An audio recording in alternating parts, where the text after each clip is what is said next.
It's Caleb with White Metal Games. I got a quick studio update for you this morning, early this morning.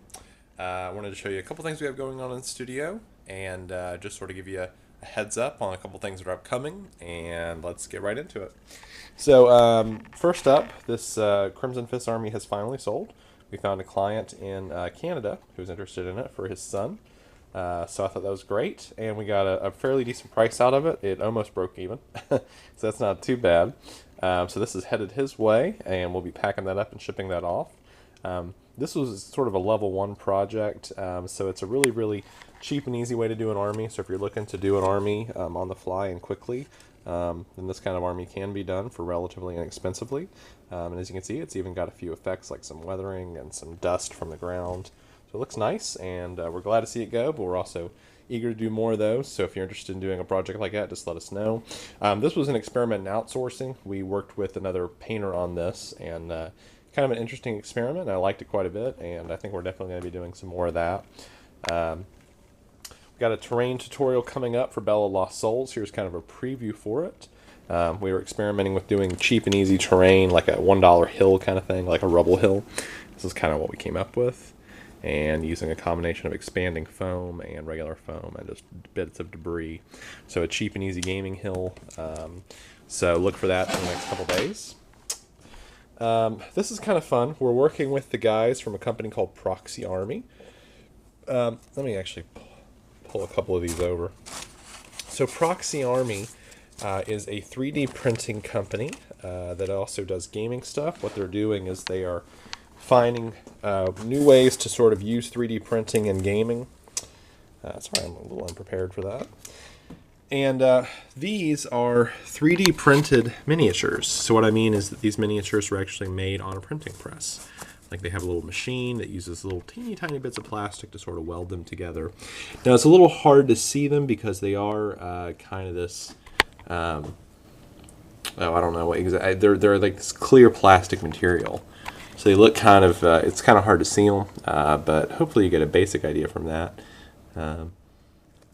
This particular figure is a Vanna Golem, which is one of their legions or one of their factions, I guess you might say, sort of these plant-based organisms, kind of like a neutral body that assimilates people into their ranks. And anyway, so this plant-like guy is a lot of fun. We've actually got a picture of what he's supposed to look like painted up over here. This is kind of their rendering from their computer program. Lots of colors. It's hard to tell from that thing I just showed you over there, but you can actually, there's a lot of spikes and crystals kind of jutting out of his arms. Kind of reminds me of a Pokemon or a Pikachu. So he'll be fun, very, very vibrant. So I'm looking forward to doing that. And if you're interested, the guys from Proxy Army are doing their launch for their Kickstarter on November the 5th. They're looking to raise $75,000 to kickstart their Proxy Army game, Proxy War. And the cool thing about this company is that they're going to be doing 3D printing for other stuff too. So you can do 3D printing for your role-playing miniatures, 3D printing for if you have like a special miniature you want created for something like a different alternate game or an alternate gaming piece. This could also be a good avenue for them to branch into stuff like like bits printing. If they wanted to do like specialty guns or specialty backpacks or specialty models, then they could do that. Do like compatible bits with popular games. So there's a lot of cool stuff about 3D printing that I think we're going to be seeing here soon. We recently did a podcast with them, and we're editing that now. We're kind of combing through it because it was a long broadcast. But once we get sort of an edited version of that, we'll be airing that, and you'll be able to hear all about it and read all about it. We'll probably do a Bell post about it as well. So sort of a multi-medium extension right there.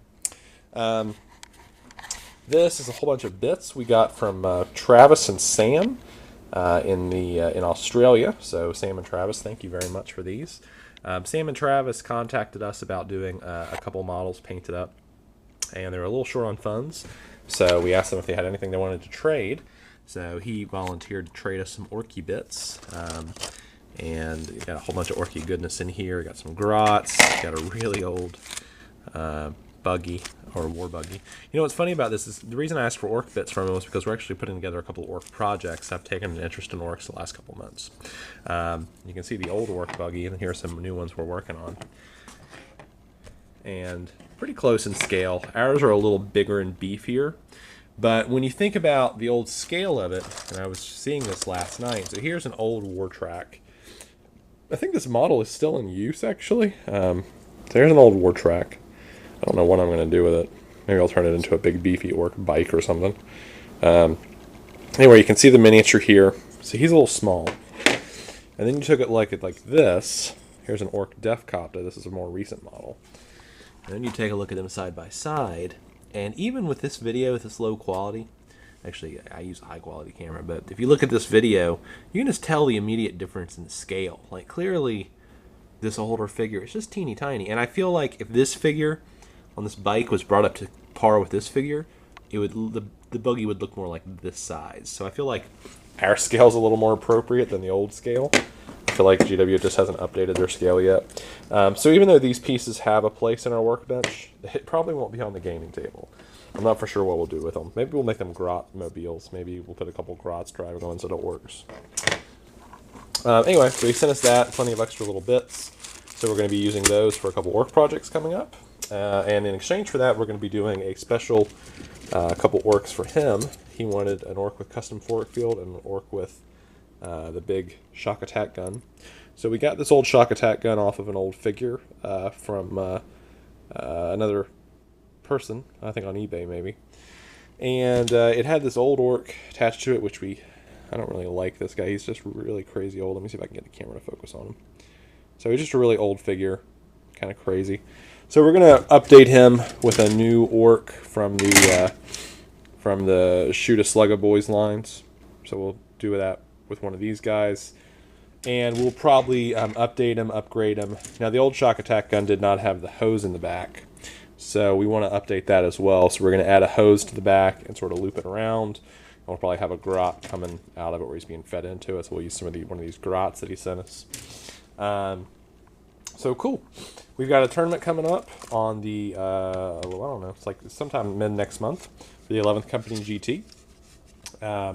So we're working on another one of these things to make a set of 2 of these giant bio cannons that we're using to represent the Vengeance batteries. So we've built one, we got a second one coming, and we're working on some custom biovores. I'm not a big fan of the biovore model. I recently did a conversion article on Bella Lost Souls, which even though it wasn't terribly well received, I still feel like the biovore model is old and needs updating. So I'm doing my own sort of spore batteries. These are kind of going to end up looking sort of like capillary towers when they're done. This is just the basis for them. And they're going to be mounted on 60s, which I think is more appropriate for a figure of that size. So, yeah, I guess that's it. Lots going on here. And this is sort of our tournament box for our con. This is all the goodies we're going to be taking with us to the con. We're going to be taking stuff to sell, taking stuff to advertise, taking stuff to show, taking stuff to give away, a few prizes. So yeah, if you're going to be at the 11th Company GT in South Carolina, please come check us out. And we're also going to another con in Asheville, North Carolina the following weekend. But I don't remember the name of that at the moment, so I'm going to have to look into it. I think it's Mace. Yeah, Mace is M-A-C-E. So if you're going to be around, take a look at that and be sure to contact us.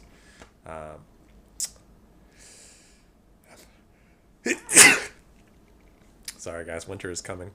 Okay, that's about it for now. If you're interested in setting up a project with us, please contact me at caleb@whitemetalgames.com or info@whitemetalgames.com.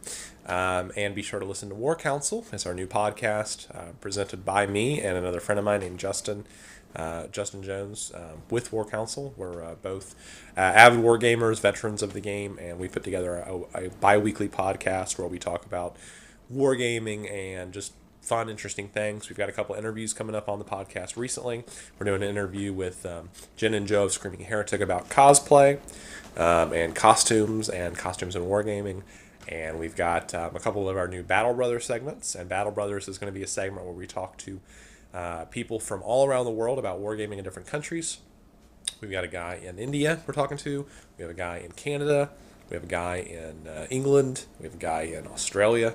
So we're trying to hit some of the major countries, and we'd love to talk to people in other countries. So if you are a wargamer watching this video from anywhere in the world other than the United States and you'd like to talk to us about wargaming, please contact me at Well, you can do it at info@whitemetalgames.com or warcouncil@whitemetalgames.com. So I guess that's about it for now. Put your minis where your mouth is.